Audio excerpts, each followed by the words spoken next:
Ajari aku ikuti firman-Mu, setia dalam setiap rencana-Mu.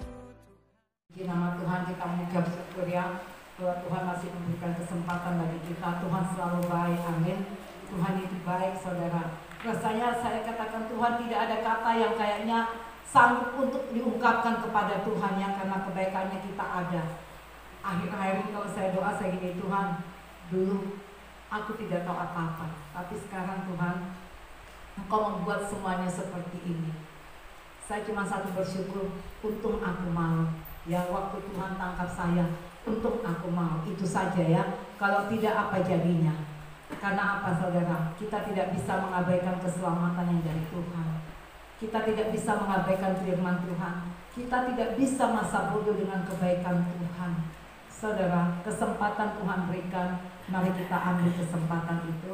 Dan mari kita buka firman Tuhan dari Ibrani pasal yang kedua. Keselamatan yang besar. Kita baca, kita bangkit berdiri dari ayat yang pertama sampai ayat yang keempat. Kita baca berbalasan, demikian firman Tuhan. Keselamatan yang besar. Karena itu harus lebih teliti kita memperhatikan apa yang telah kita dengar, supaya kita jangan hanyut di bawah arus. Sebab kalau firman yang dikatakan dengan perantaraan malaikat-malaikat tak berlaku, setiap pelanggaran dan ketaatan mendapat balasan yang setimpal.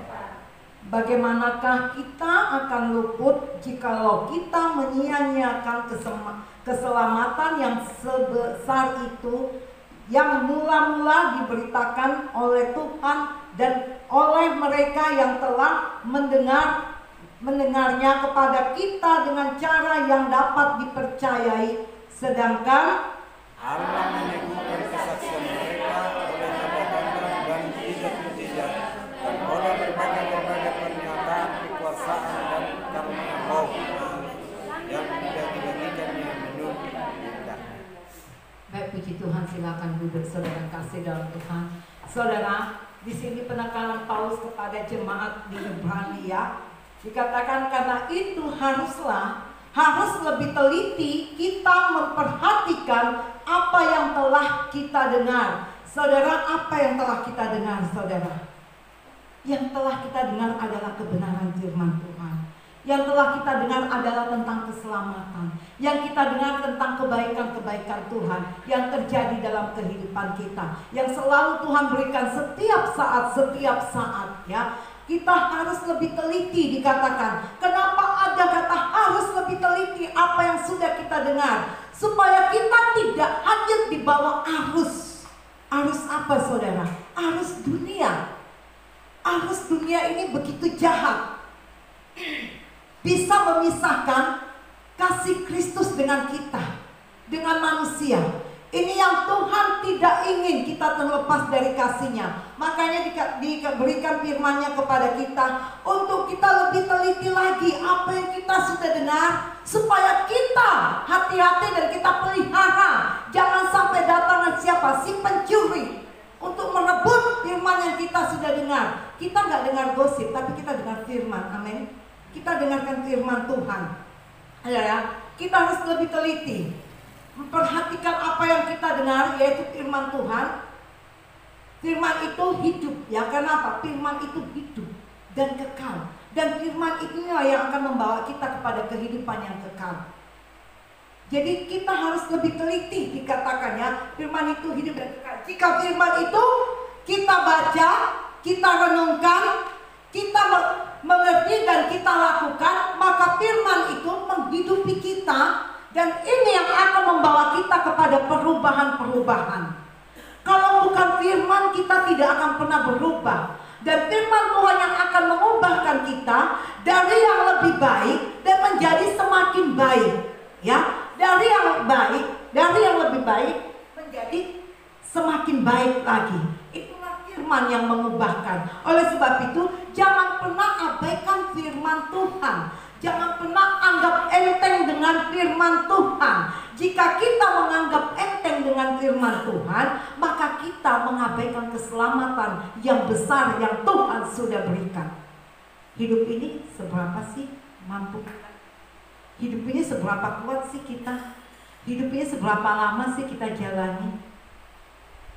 Kalau kita sekarang usia kita hitung, terus kita abaikan kebenaran firman Tuhan, kita abaikan keselamatan yang besar yang Tuhan sudah siapkan, Tuhan sudah berikan, dan kita tinggal ambil. Saudara, ketika kita kembali kepada Tuhan, apa yang terjadi, saudara? Jangan sia-siakan hidupmu hanya karena ingin memenuhi keinginanmu, kebutuhanmu. Banyak loh ya, banyak orang yang mau hidup hanya mengejar target pencapaian dalam hidupnya. Target saya harus sekian, saya harus bisa membeli ini, saya harus bisa mendapatkan ini. Tapi pernahkah engkau sadari seberapa kuat engkau selama hidup ini dan apa yang engkau sudah buat untuk Tuhan?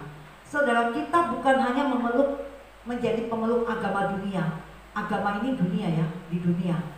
Kita bukan hanya menjadi pemeluk agama dunia dan melakukan rutinitas ibadah kita, agama kita. Bukan, saudara, ya. Tetapi kita dipilih Tuhan, diberikan firman-Nya untuk kita hidupi dalam hidup kita. Dan firman ini pun yang akan menghidupkan kita juga. Oleh sebab itu ini keraguan Paulus. Harus hati-hati, lebih teliti, kata Paulus, ya. Supaya kita jangan hanyut di bawah arus. Arus dunia ini jahat, gak terasa, saudara. Contohnya sedikit aja begini. Waktunya kita mau doa, terus kita, tunggu dulu, saya mau kesana dulu sebentar. Ini sebenarnya yang tidak kita sadari, ya. Sudah waktunya kita mau berdoa, tetapi tunggu, ini masih ada sesuatu yang harus saya selesaikan. Sebenarnya inilah arus dunia, mulai cara kecil-kecil dia kerja, ya. Nanti lama-lama kalau kita sudah semakin enak, lebih besar lagi dia kerja. Dan lama-lama menjadi apa? Gaya hidup seseorang. Ini, saudara, yang gak disadari. Makanya saya katakan, jika kita melayani Tuhan, kita datang kepada Tuhan, ayo kita layani dengan tujuan yang tulus, saudara. Ketika tujuan kita itu gak benar, ketika tujuan kita itu melenceng, Tuhan tahu, saudara. Tuhan tahu. Dan Tuhan tahu, walaupun dibiarkan tetap melayani. Apalagi kalau kita mau melayani memandang manusia, ya. Saya mau gembala yang keren, saya mau gembala yang berteologi tinggi. Saudara, ketika engkau memilih dan punya pilihanmu demikian, maka sia-sialah hidupmu dan engkau akan mengalami kekecewaan dan engkau tidak akan mendapatkan kepuasan. Saudara, seperti apapun, kalau saya pernah ada baca buku seorang gembala yang tidak punya pendidikan, dia tidak tahu baca, tetapi Tuhan pakai dia dengan karya Roh Kudus yang luar biasa dan banyak jiwa diselamatkan. Dan sekarang untuk apa saya punya titel SH, MPH segala macam, tetapi saya hidup dengan cara saya sendiri. Saya tidak peduli dengan keadaan sekeliling saya tidak peduli dengan jiwa-jiwa yang ada, dengan domba-domba yang Tuhan percayakan. Saudara, kasihan dombanya. Sekarang saya gini, apa yang kita kejar? Kalau kita bertahan untuk memilih gembala yang demikian, apa yang kita kejar? Apa yang kita dapat? Berarti motivasi kita pun salah. Gembala ada bersama dengan domba. Amin. Jika gembala tidak ada bersama dengan domba, siapa yang akan mengatur domba itu? Siapa yang memberi makan domba itu? Siapa yang memberi minum domba itu? Siapa yang membuat domba itu menjadi hijau? Tidak ada. Tidak ada. Oleh sebab itu, saudara, gembala kita adalah Yesus. Mari kita jangan abaikan Yesus. Jangan abaikan Yesus.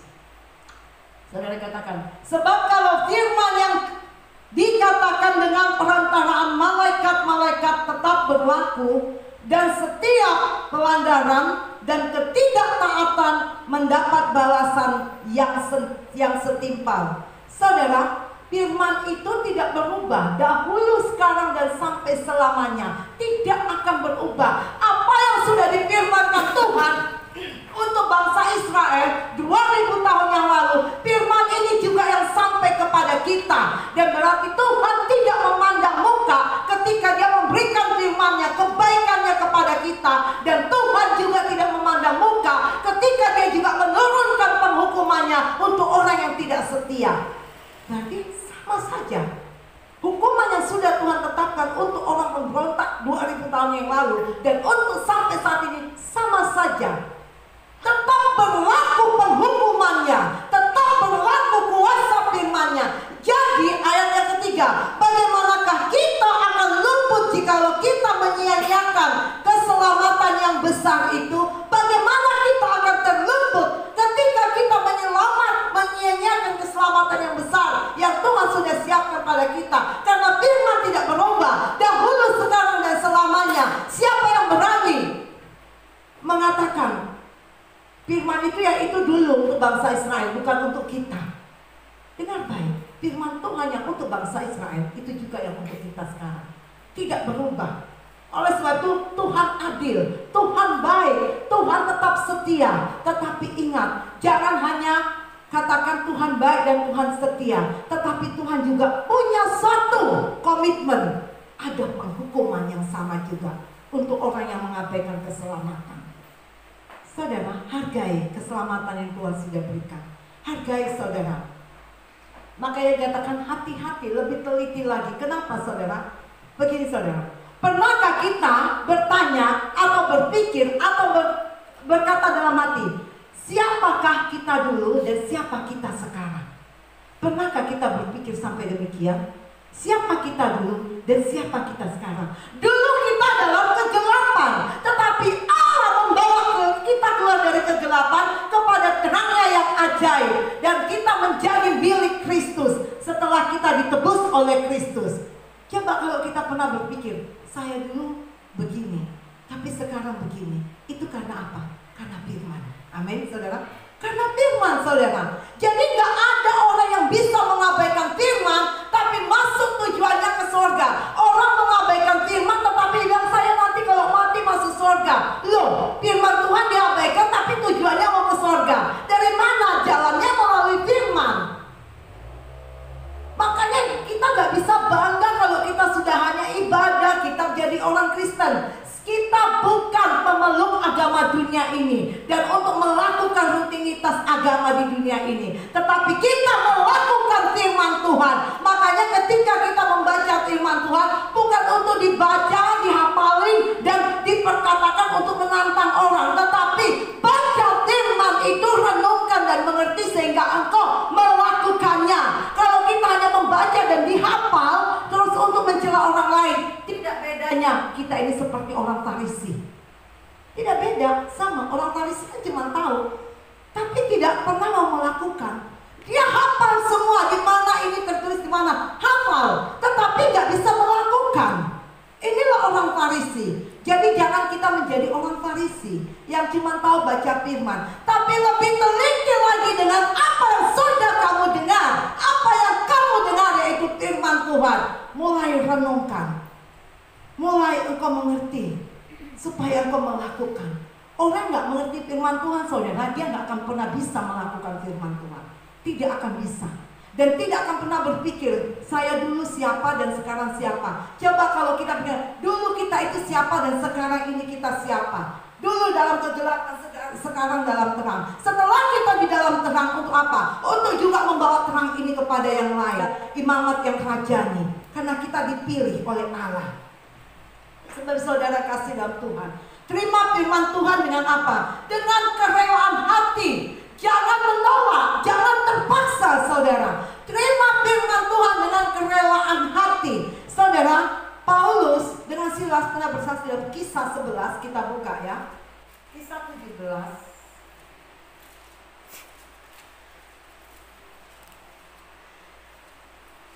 Ayat yang ke-11 boleh dibaca. Orang-orang Yahudi di kota itu lebih baik hatinya daripada orang-orang Yahudi di Tesalonika, karena mereka menerima firman itu dengan segala kerelaan hati, dan setiap hari mereka menyelidiki kitab suci untuk mengetahui apakah semuanya itu benar demikian. Orang-orang Yahudi dikatakan ya, orang-orang Yahudi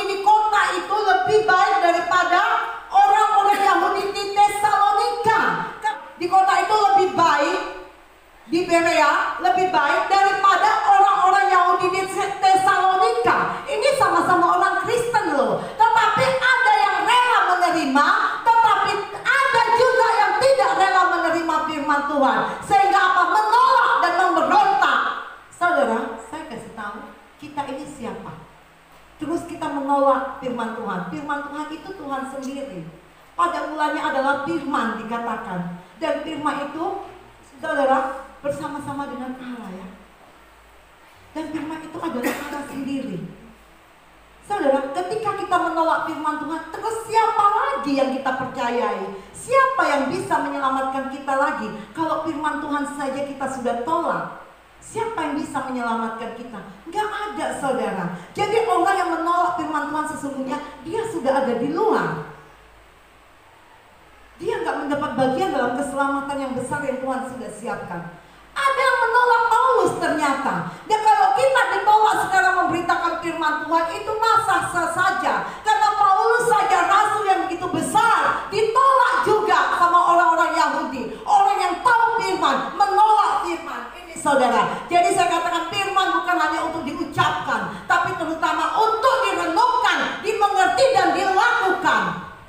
Jadi kita nggak bisa, saudara, gengsi kita.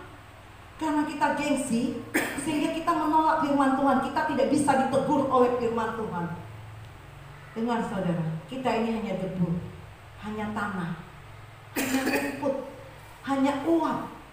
Saudara, ketika kita sudah menolak, terus kita mau kemana lagi? Terus sudah menolak, bilang Tuhan tolong saya. Tuhan bilang udah nolak kok, ya, udah nolak. Jadi mau minta tolong lagi sama Tuhan. Ini loh saudara. Ternyata Paulus ditolak, tapi Paulus bilang ada orang Yahudi yang baik, yang mau rela menerima firman Tuhan. Saya percaya kita di sini rela menerima firman Tuhan, amin.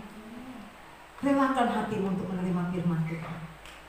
Paulus membuat satu perbedaan orang Yahudi di Tesalonika dengan orang Yahudi di Berea. Orang Yahudi di Berea ini lebih baik dari di Tesalonika. Saya percaya kita lebih baik di sini daripada orang yang tidak mengenal Allah, yang tidak mau menerima firman Tuhan. Lanjut.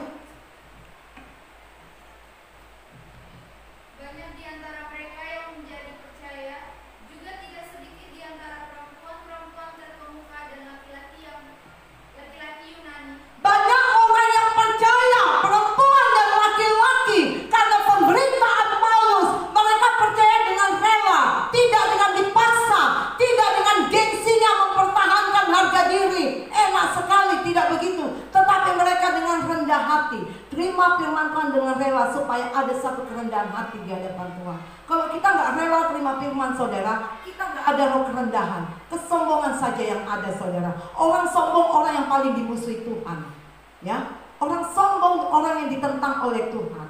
Lanjut. Tetapi ketika orang-orang Yahudi dari Tesalonika tahu bahwa juga di Berea telah diberitakan firman Allah oleh Paulus, datang jugalah mereka ke sana menghasut dan menggelisahkan hati orang banyak. Nah, saudara, orang Yahudi dari Tesalonika datang karena mereka mendengar di Berea sudah diberitakan tentang Injil, tentang Yesus. Mereka marah dan mereka mulai menghasut orang-orang di Berea ini. Saudara, jangan sampai kita terhasut. Makanya tadi dikatakan lebih teliti lagi dengan apa yang kamu sudah dengar, karena akan datang penghasut, ya, penghasut untuk menghasut iman kita. Ada orang yang cemburu karena Injil diberitakan. Ini saudara, orang Yahudi loh. Bukan orang Kedar, bukan orang Nebayot, tetapi orang Yahudi datang menghasut. Mereka tidak suka ketika mendengar firman Tuhan diberitakan.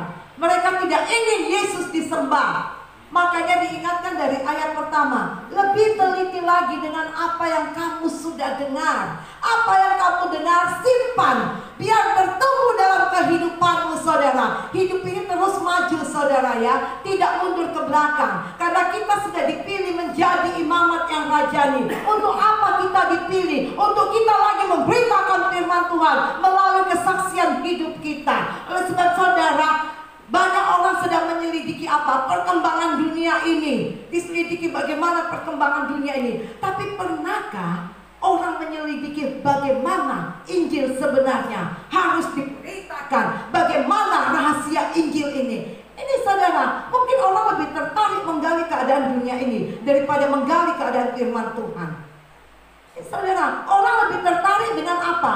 Menggali keadaan dunia ini untuk memenuhi keinginannya, kebutuhannya.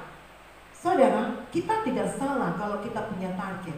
Tetapi ingat saudara, jangan hanya karena target kita terpisah dari kasih Kristus. Jangan sampai kita terpisah saudara, ya. Ingat saudara, hidup ini ada batasnya. Segala sesuatu Tuhan sudah gariskan. Ini garis kita di sini. Kita nggak usah memaksa diri untuk keinginan kita, tapi biarlah kita mau menerima keinginan Tuhan di dalam kehidupan kita untuk kita lakukan. Dan ini akan mengubah semua dan membawa kita kepada tujuan Tuhan yang sesungguhnya. Ini saudara, tujuan kita hidup apa saudara? Pasti kita mau hidup bersama Yesus dalam kekekalan. Pasti kita mau saudara. Tetapi saudara, kita tidak akan sampai kepada tujuan itu dengan apa? Dengan impian-impian belaka. Harus ada sesuatu yang kita kerjakan, amin. Harus kita melakukan dulu di bumi ini. Saudara, jangan kita pikir begini. Jangan seperti orang Farisi ya. Tuhan, aku tidak mencuri. Tuhan, aku tidak berzina. Tuhan, aku tidak seperti dia. Aku puasa 3 kali seminggu. Aku puasa begini. Tidak, saudara ya.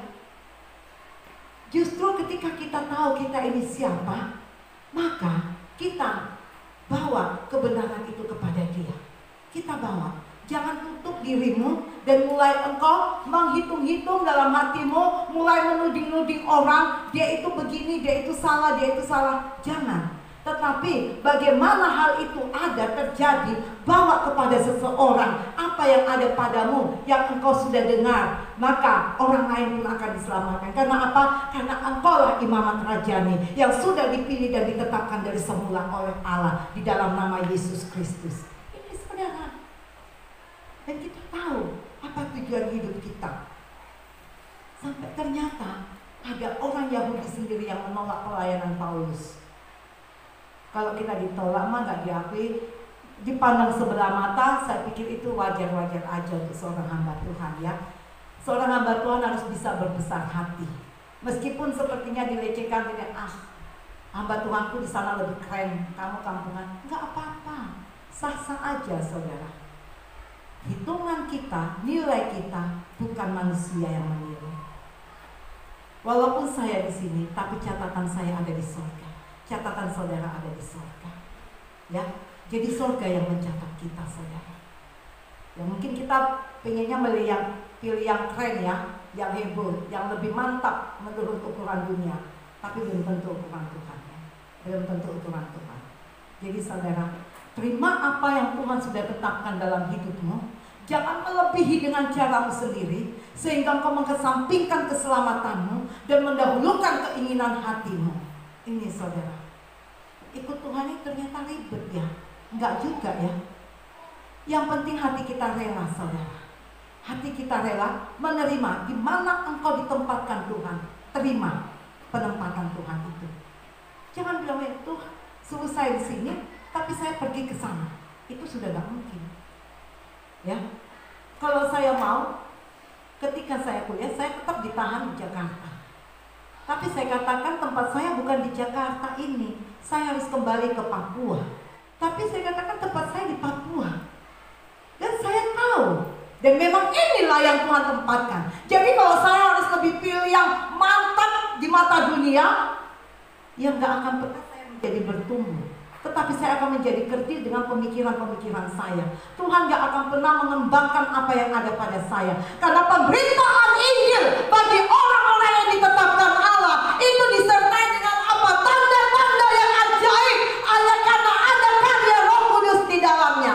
Saudara, setiap pemberitaan Injil itu disertai oleh tanda-tanda yang ajaib. Berarti Tuhan mendukung disertai pada ayat yang keempat itu. Dan setiap orang yang percaya akan menerima tanda-tanda yang ajaib. Ketika Yesus bangkit dan setelah dia bangkit, dia berikan kuasa itu bagi setiap orang yang siap memberitakan Injilnya. Ini saudara. Dan saya terima itu. Penyertaan Tuhan akan nyata, yaitu itu disertai tanda-tanda yang ajaib dan disertai dengan karya-karya Roh Kudus. Kalau seandainya saya bertahan di tempat yang saya anggap ini boleh, mantap, apa jadinya saudara? Apa jadinya? Walaupun mungkin kita di tempat ini, tapi karya Allah nyata di sini. Disitulah engkau akan ditambah kembangkan oleh Allah sendiri. Allah yang akan mengembangkan engkau melalui karyanya. Saya bukan orang pintar saudara, bukan. Tetapi kasih karunia Tuhan saja yang nyata. Siapa saya? Saya tidak ada apa-apanya. Tidak ada apa-apanya. Oleh sebab saudara kasih dalam Tuhan ya, ketika kita sudah ditentukan Allah saudara, jalani penentuan Allah itu. Jangan engkau menjalani yang bukan ditentukan Allah. Jalani apa yang ditentukan Allah dalam hidupmu. Jika engkau orang yang mau menerima keselamatan itu, jangan abaikan keselamatan yang besar yang dari Tuhan saudara ya. Karena Tuhan itu melihat setiap ketaatan kita. Kalau Tuhan katakan di sini ya di sini. Kalau Tuhan katakan di sana ya di sana. Saudara, dikatakan bagaimana kita mau bisa menghindari firman Tuhan, sedangkan firman Tuhan itu yang dahulu, sekarang dan selamanya itu sama. Yang untuk bangsa Israel dan juga untuk kita itu sama. Jadi bagaimana kita mau menghindari? Nggak bisa. Bagaimana kita mau abaikan? Tidak bisa. Allah meneguhkan kesaksian mereka oleh tanda-tanda dan mujizat-mujizat dan oleh berbagai penyataan kekuasaan dan karunia Roh Kudus. Nah, ini tandanya ada apa? Ada penyertaan Allah saudara. Ada penyertaan Allah. Setiap orang menerima kebenaran firman Tuhan, dia juga akan menerima penyertaan Allah. Dia akan menerima penyertaan Allah saudara ya. Sebab itu kasih dalam Tuhan, setiap perbuatan kita ada upahnya. Karena setiap firman berlaku dan setiap pemberontakan pun akan ada sanksinya. Saudara, jadi apa yang harus kita buat selama kita di dunia ini? Ikuti aja firman Tuhan. Lakukan aja firman Tuhan. Biar engkau diubah. Relakan hatimu diubah oleh firman Tuhan. Kalau seseorang bisa berubah saudara, itu bukan karena manusia saudara, tetapi karena ada firman yang membentuk. Ada firman yang membentuk saudara ya. Bukan karena manusia kita bisa berubah, tapi karena firman Tuhan. Itulah sebabnya saudara, kita tidak cukup hanya beribadah, memiliki agama, karena bukan itu yang Tuhan tentukan dalam hidup kita. Tapi Tuhan tentukan dalam hidup kita menerima keselamatan yang besar yang Tuhan sudah siapkan melalui pengorbanan anaknya Yesus Kristus. Sehingga kita dipilih dan ditetapkan untuk memberitakan perbuatan-perbuatannya yang ajaib dan disertai dengan karya-karya Roh Kudus Allah sendiri. Saudara, kita tidak bisa melakukan perbuatan yang Tuhan tidak kehendaki. Banyak pemberita dikatakan ini dari Yesus, ini dari Yesus. Tetapi saudara, banyak hal yang keliru. Karena saya temui di dalam keluarga saya sendiri saudara ya. Dia dibawa, ponakan saya ini dibawa ke salah satu temannya, bawa dia kepada salah seorang. Dikatakan dia bukan dukun, tapi dia mendapat karunia dari Allah. Tetapi prakteknya saudara, prakteknya bukan Injil. Prakteknya apa saudara? Yang lain, dikasih mandi, ditulisi ini dan itu, ditaruh macam-macam saudara. Ya, ini saudara. Dia orang Kristen dan dia bilang dia mendapat karunia dari Allah. Saudara kasih dalam Tuhan, ketika ponakan saya telepon saya, dia telepon saya, ini begini, stop, jangan lakukan, jangan gunakan, semua tutup dan bawa ke sini. Saya katakan, yang di sana tahu, kenapa nggak dipakai, kenapa nggak dimandikan, kenapa nggak dipakai apa yang aku kasih nih? Oh iya, saya lupa, dia bilang. Padahal karena saya sudah cut dari sini, jangan lakukan itu. Dan sekarang apa yang kau tidak tutup kemauannya, dia tahu di sana. Saya katakan, dan benar, dia bilang saya ditelepon, orangnya tahu loh. Kalau saya tidak lakukan ini, dia bilang gitu. Iya, dia tahu semua, dan dia tahu kepada datang sekarang. Iblis itu tahu saudara ketika kita datang kepada Tuhan. Ya, tahu, dan dia tidak senang. Seperti orang Yahudi yang ada di Tesalonika, dia tahu Injil diberitakan, dia tidak senang. Dia mulai datang untuk mengacaukan iman orang-orang Yahudi yang ada di Berea ini. Saudara, jangan pernah engkau dikacaukan dengan segala keadaan dunia ini hanya karena engkau dalam situasi yang sulit, hanya karena engkau sedang membutuhkan apa yang ada padanya. Itu bisa menolong engkau dan engkau tertarik kepadanya. Saudara, hentikan. Pegang apa yang ada padamu. Firman Tuhan katakan lebih telitilah. Amin. Lebih hati-hati. Jangan sembarangan saudara. Ya, jangan sembarangan. Tapi lebih hati-hati. Supaya apa saudara? Supaya kita pun tetap di dalam apa? Perkenanan Allah. Hidup ini butuh perkenanan Allah loh saudara. Ya, sakit loh kalau gak ada perkenanan Allah. Kita butuh sungguh-sungguh perkenanan Allah. Karena apa saudara? Tanpa perkenanan Allah kita tidak akan bisa masuk dalam keselamatan yang besar. Oleh sebab itu saudara kasih dalam Tuhan, apa yang kita tahu, Allah kita itu Allah yang kudus, Allah kita itu Allah yang besar, Allah kita itu Allah yang luar biasa. Saudara, apapun yang Allah katakan melalui firman-Nya, hendaklah kita rela melakukannya dalam kehidupan kita. Jangan gini saudara, kita sudah ibadah, ada dosa yang masih membungkus kita, kita biarkan saja. Saya datang bilang, enggak saudara, ya enggak. Kita harus apa? Lepaskan, lepaskan. Karena apa saudara? Kita tidak tahu keadaan kita. Hari ini ada, mungkin besok sudah tidak ada. Itu kita tidak tahu. Jadi mari kita berlomba masuk dalam keselamatan yang Tuhan sudah siapkan. Amin. Tuhan memberkati.